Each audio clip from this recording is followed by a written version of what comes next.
So it's interception of postal packets and telecommunications bill 2015 currently before Parliament has raised concerns among some members of Parliament and the general public. The bill is awaiting the consideration and report of the Defence and Interior Committee of Parliament.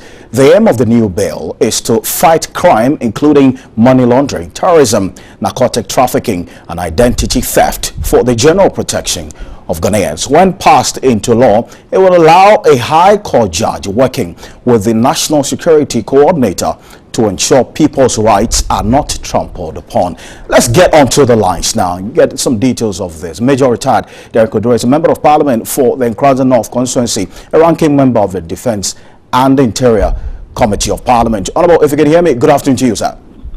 Yeah, good afternoon, my brother. Now, can you tell us and our viewers the motive behind this bill?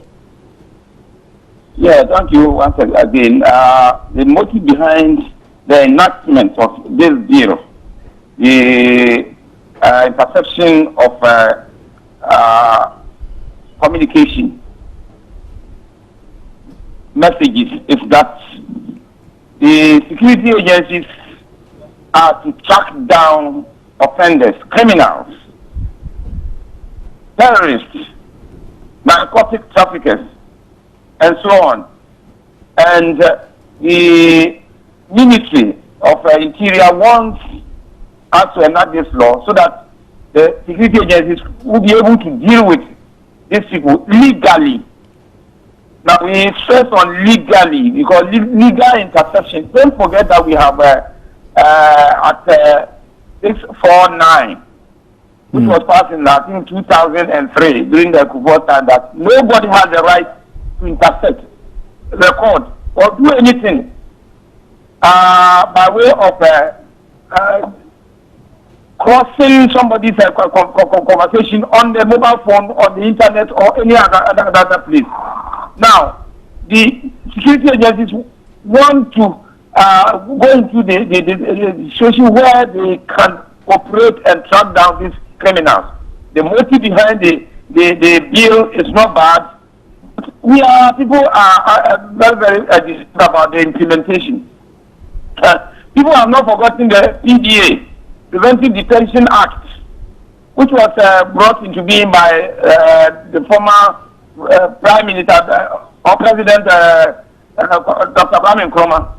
That was used, I don't know whether misused or used to against the political opponents, where Dr. J.B. Dampa and other people of the same caliber were sent to jail. Some of them even died in jail.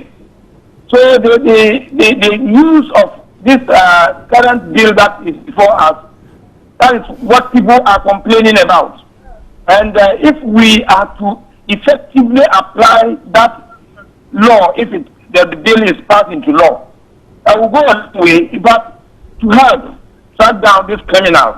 But if we misuse the bill to go against the political opponent, listen to their conversation, then we would have misapplied the law if it comes into being. Great point. We have a situation where if you illegally have somebody's conversation, if you illegally listen to somebody's conversation, you commit an offense, and it's also in the bill. In addition to what is already existing in at 649. So unless you go into the operation of tapping somebody's conversation, you should have a warrant. That is the check and balances of this law. You have to get a warrant from a high court judge. You can't just wake up and go and say that you want to go and listen to somebody's conversation. And the High Court judge must give you the warrant, and you must apply for it. Even you must give the good reasons why you want to track these people down. And the people must be criminals and not political opponents. If that is what we are going to have in the system, I think it will go a long way to help.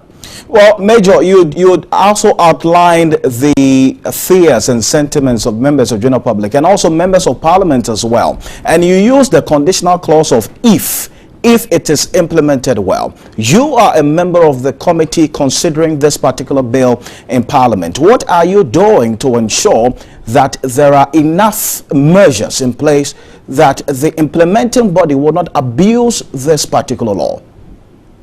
Yeah, good question. We have enacted so many laws in the system. They are very, very good laws. The implementation is human nature. Those who are implementing the law, those who are ensuring that the laws work, that is where we have the problem. You know, so there should be a situation where if you misapply the law, you also go in for it. Now, if you misapply it and we leave you, we just don't punish you, then that is where the problem is. So for us to ensure that any good law works, we have to ensure that those who go contrary to the implementation of that law, those who go contrary to it, will be punished. If you are to make sure that those whose conversations are listened to are the criminals and not political opponents, then you don't have any problem. But if you use that law to go against those you don't like in the system, and they are not criminals, and you are found out, then you should also face the full regards of the law. Now, what I don't support is put a special judge, one judge, and then one judge who would issue the warrant. No, every judge is a judge. So that if government thinks that, oh, let me take a third member who is a judge, but undercover, what are we doing? We'll just not have the proper workings of this law. But if that is not the case, and you apply for it and goes to High Court, and the High Court looks into the issue and they releases the warrant, then that will be fine. Great. Major, thank you very much for this detail. We're grateful.